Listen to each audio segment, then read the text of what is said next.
আল্লাহর হাবিব বলেন ক্বালান নাবিয়্যু সাল্লাল্লাহু আলাইহি ওয়াসাল্লাম ক্বালান নাবিয়্যু সাল্লাল্লাহু আলাইহি ওয়াসাল্লাম সিয়ামু ইয়াউমি আরাফাতা আহতাসিবু আলাল্লাহি আইয়ুকাফিরাস সানাতাল্লাতী ক্বাবলাহু ওয়াস সানাতাল্লাতী বা'দা।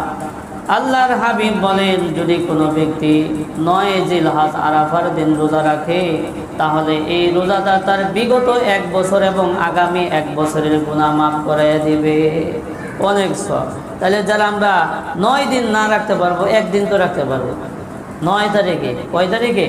9 তারিখে, জিলহজ মাসের 9 তারিখে রোজা রাখবো।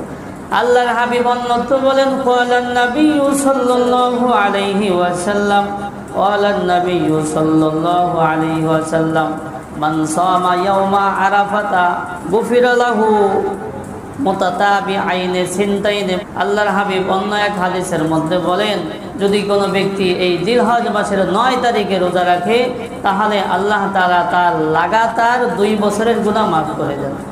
মুতাতাবিআইনি সিনতাইনি মুতাতাবিআইনি, লাগাতার 2 বছরের গুনাহ মাফ করে দেন। তো আমরা যারা 9টা রোজা না রাখতে পারবো, জিলহজ মাসের 9 তারিখে অবশ্যই রোজা রাখবো।